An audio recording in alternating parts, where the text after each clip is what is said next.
Imagine this: a bank, an institution trusted by millions, is standing on the precipice of ruin, its final, irreversible countdown measured in mere days. Inside, the knowledge is suffocatingly real. Customers stand to lose their life savings. Thousands of dedicated employees, the tellers, the analysts, the security guards, are about to lose their jobs, their pensions, their entire financial stability. Yet, amidst this quiet corporate terror, the chief executive officer executes a single, seismic transaction: the sale of an astonishing $84 million worth of stock, securing his fortune moments before the entire structure implodes. How could this be dismissed as a coincidence? This wasn't a lucky guess. It was a calculated, cold-blooded maneuver. As the public watches the intense visuals of stock charts crashing, witnesses the frantic boardrooms, and sees the heartbreaking sight of loyal employees packing their lives into cardboard boxes, the core questions demand answers. How did the one person at the top possess such perfect foresight? Why were the employees, the very engine of the bank, intentionally left to face the financial firing squad? And how, in any functional society, is this level of self-serving financial extraction deemed acceptable or even legal? This sequence of events, the private escape of the elite before a public catastrophe, is not a unique accident. It is a deeply ingrained and cynical pattern within modern finance, where executives systematically guarantee their own escape hatch, while the customers and the workers are always the ones left holding the empty bag. In the next few minutes, we will surgically dissect the precise internal mechanics of these insider moves, illuminating exactly how a bank's internal collapse is predicted by those in power, and why the current financial regulatory framework operates less as a shield for the public and more as an impenetrable fortress protecting the wealthiest corporate decision-makers, deliberately leaving the honest workers vulnerable. The signs that precede a bank's catastrophic failure are not mysterious. They are simply hidden from the public. For those operating at the executive level, the disaster is telegraphed months in advance through critical proprietary data. The first alarming symptom is the rapid, irreversible drying up of liquidity. The lifeblood of the bank is large. Sophisticated clients initiate massive withdrawals, signaling a silent but accelerating capital flight. This is the smart money moving, and management sees this accelerating trend daily. Internal communication becomes rife with stressed-out risk memos and urgent emails, detailing rapidly deteriorating asset quality and showing models where the debt-to-equity ratios are dangerously close to breaking points. The chief executive, positioned directly at the peak of the corporate information pyramid, is the absolute first person to assimilate this complete terminal picture. This privileged access grants him an invaluable private time frame of doom, allowing for preemptive action that is simply impossible for the average investor or employee. This strategic escape is executed through the systematic exploitation of insider stock sales rules.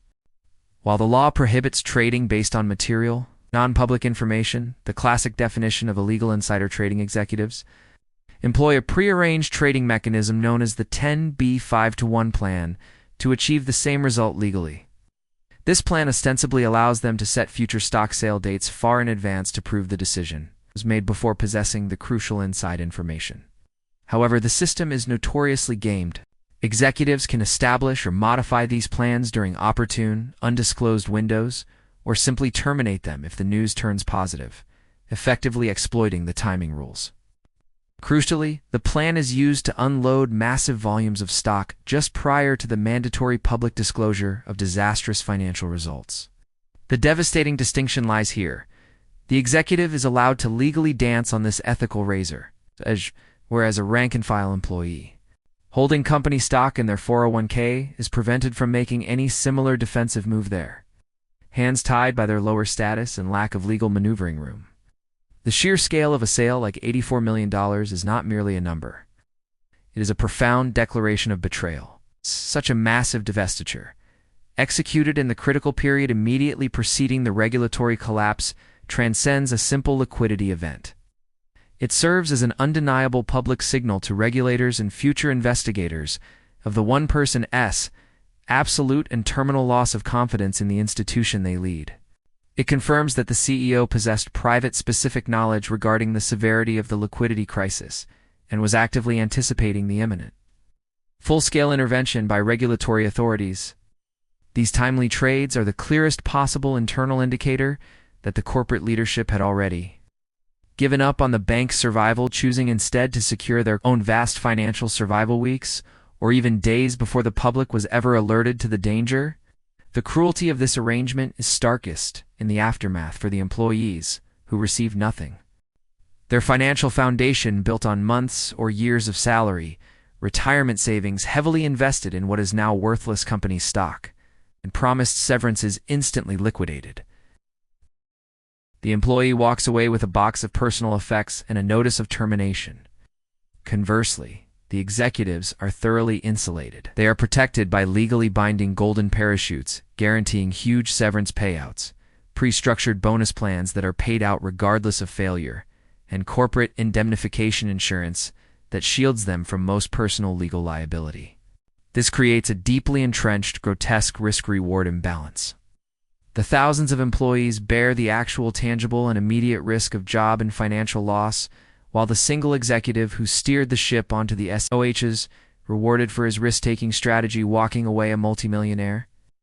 The bank's implosion is a process of internal hemorrhaging that rapidly becomes external panic. It begins with the loss of depositor confidence, triggering a bank run that forces the rapid and devastating sale of the bank's assets at massive losses, fire sales that further deplete the bank's remaining capital. As the stock price inevitably collapses to pennies, the public panic intensifies the withdrawals. By the time the regulators, typically the FDIC, step in to seize the institution, it is already a complete corporate cadaver. For the vast majority of employees, this intervention happens long after the chance to save their personal finances has passed. The executives, having expertly navigated their exit through their legal and financial maneuvers, move seamlessly on to their next opportunity, their personal finances intact. While the workers are left to navigate unemployment with shattered retirement plans, this entire sequence is permitted because of the frustratingly complex ethical and legal landscape. It is exceptionally difficult to prosecute insider selling because investigators must prove criminal intent, that the executive possessed material non-public information at the precise moment the trading plan was initiated. The 10b5-1 plan provides a highly effective legal shield, transforming a morally questionable transaction into a perfectly timed legal trade. Regulators are chronically understaffed and slow. They always arrive to audit the scene of the crime long after the culprits have left. Furthermore, the corporate boards, often filled with personal associates of the CEO, frequently approve massive retention bonuses and exit packages even during the final stages of collapse, illustrating a corporate culture that prioritizes executive protection above all else. The reason this harmful pattern is allowed to repeat itself is fundamental to the system's design. Incentives reward excessive short-term risk. Executives are primarily compensated based on stock performance and are thus encouraged to take massive, often unsustainable risks to inflate the stock price quickly. If the gamble pays off, they reap enormous stock option rewards. If the bank fails, they know that the cost. The legal headache, the moral burden, will ultimately be transferred to government regulators, taxpayers, or a larger acquiring bank. The executive secures their pay package up front, regardless of the long-term outcome, while the honest employee is paid last. Their entire career contingent on a stability the leaders themselves undermine. For the top 1%, a bank collapse is not a moral failure or a human tragedy. It is simply another profitable, albeit high stakes, stage in the ongoing financial cycle.